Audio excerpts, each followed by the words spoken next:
हम बात कर रहे हैं डाकघर में खाते के प्रकार की।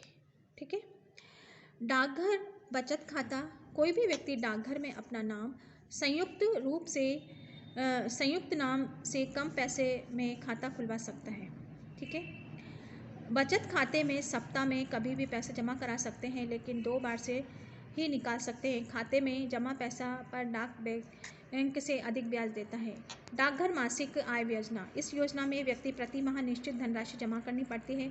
ब्याज की दर प्रतिवर्ष बदलती रहती है। डाकघर सावधि समय योजना, इस योजना के तहत व्यक्ति 1 वर्ष में 5 वर्ष के लिए खाता खुलवा सकता है। इस खाते में ब्याज का भुगतान प्रतिवर्ष किया जाता है। आवश्यकता पड़ने पर अगर खाता जल्दी बंद करवाना चाहे तो ब्याज की दर 1 से 2% कम मिलती है।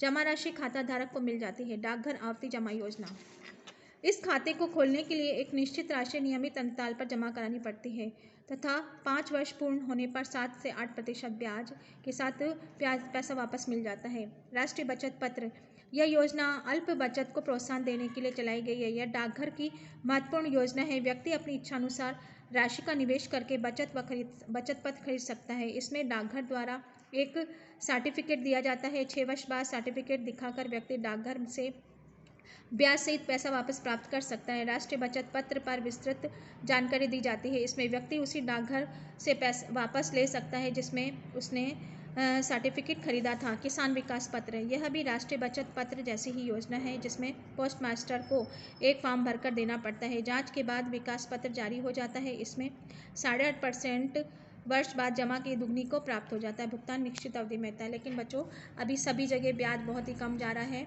ठीक है, जीवन बीमा, जीवन बीमा बचत विनियोग का अत्यंत महत्वपूर्ण व प्रचलित साधन है। इसका उद्देश्य आपका कल्याण से ही उत्तरदायित्व है।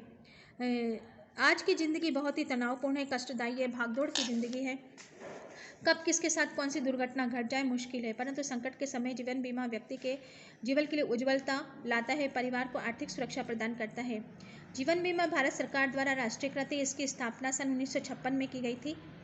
राष्ट्रीय जीवन बीमा कंपनी आज हर वर्ग के लिए कई योजनाएं चला रही है। यह निश्चित भविष्य में सुरक्षित भी योजना है। यह एक सुनिश्चित योजना है। यह एकमात्र ऐसी संस्था है जो सुरक्षा देकर जोखिम कम करता है। जीवन बीमा में आकस्मिक दुर्घटना होने पर बीमाधारक को असमय मृत्यु होने पर द्वारा बीमित धन की राशि उत्तराधिकारी को मिल जाती है। बीमा धारक की मृत्यु होने के आगामी कुछ किस्त चुका देने के पर भी धन बोनस या सहित आश्रित परिवारों को दे दिया जाता है। जीवन बीमा से व्यक्ति आर्थिक रूप से सुरक्षित रहता है। आवश्यकता पड़ने पर जमा राशि 75% ऋण लिया जा सकता है। आयकर में छूट मिलती है। अल्प बचत को प्रोत्साहन मिलता है। जीवन बीमा कराते समय कुछ शर्तें होती है, जैसे व्यक्ति की शारीरिक मानसिक रूप से स्वस्थ होना चाहिए, वंशानुगत रोग नहीं होना चाहिए। बीमा कंपनी द्वारा बीमा योजना समय अवधि की राशि निश्चित रहती है। इसमें व्यक्ति 3 माह, 6 माह, 1 वर्ष के लिए प्रीमियम का भुगतान कर सकता है। इस अवधि तक रहती है। इसमें बदले में एक पत्र मिलता है जो कि पॉलिसी कहलाती है, जिस पर योजना की विस्तृत जानकारी बीमा धारक को जानकारी दी जाती है। समय अवधि पूर्ण होने पर मूल राशि बोनस के साथ वापस लौटा दी जाती है।